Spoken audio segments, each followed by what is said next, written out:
Hello everyone, welcome back to my channel. I am Tanmay from PVRET CSE branch. Today we will explore the topic of recursions in the programming. Recursion is a process where a function calls itself either directly or indirectly. It's especially helpful for solving programs that can be broken down into smaller, similar subprograms. Classic examples including calculating the factorial of a number, generating a Fibonacci series, and solving the Tower of Hanoi puzzle. Understanding recursion helps us approach problems with a divide and conquer mindset, and which is powerful in coding. Now let's take a look at the syntax of the recursion in C.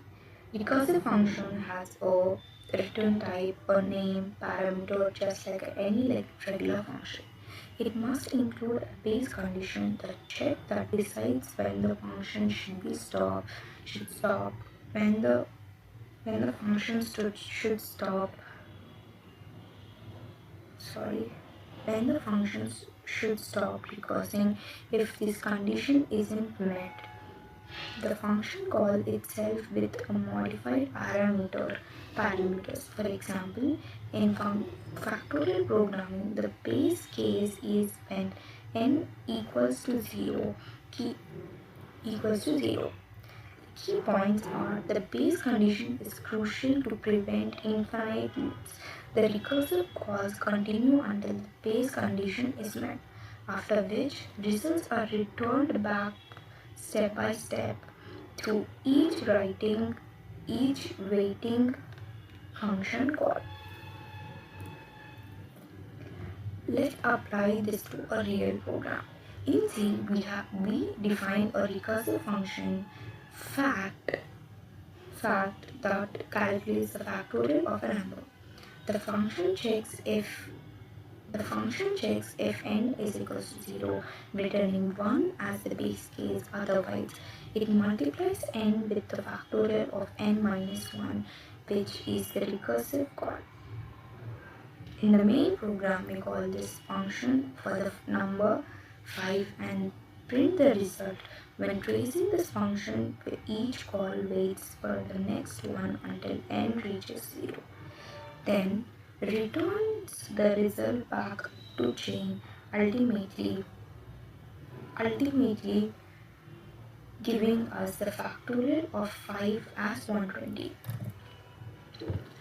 Tracing is an important concept in the recursion to understand how functions calls the execute. Now let's see the tracing of the recursive function. For example, when we call fact of 5, the program calculates fact of 4, fact of 3 down to the base condition of fact of 1. Each function calls accumulates a partial result, and once the base case is set, the results are returned and multiplied upward through each step, finally giving the output. So the execution is like stacking calls and then resolving them one by one and once the base condition is met. Now moving on to the scope of the variables. The output is 120. So now let's discuss the scope of the variables. Scope means where a variable is accessible in your program and defines its lifetime and visibility. Proper understanding of scope helps prevent the errors and conflicts and allows you to manage variables more efficiently in functions and code blocks. Types of scopes in C. There are different types of scopes in C: local scope, global scope, block scope, and also function scope. Local scope is nothing but variables are declared within a function or block, accessible only there. Whereas global scope is nothing but variables are declared outside any function, accessible everywhere in the file. Block scope is nothing but variables are declared inside a block like within a traces. Function scope is nothing but functions that are visible only within the file, typically static functions.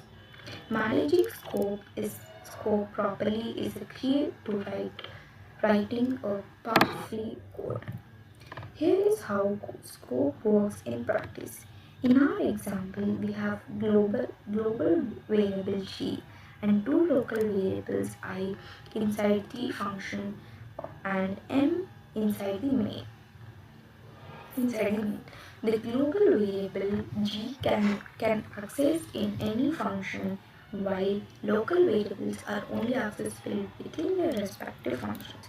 Running this code shows how printing variables inside function and main produces the different outputs, demonstrating how scope governs the variable accessibility.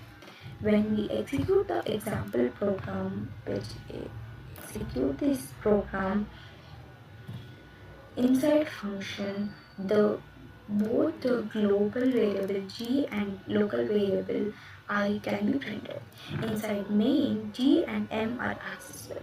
The results clearly show that global variables have wide visibility, but local variables are restricted to their functions. This reinforces the importance of choosing the right scope for your variables, especially in the recursive functions. To sum up, the recursions let us solve complex problems by breaking them into smaller and calling functions repeatedly until a base condition is satisfied. Always remember to define a clear base case to avoid infinite recursions. Scope variables decides where they can be used. Use a local and global variable thoughtfully to keep your programs organized and error free. Thank you for watching.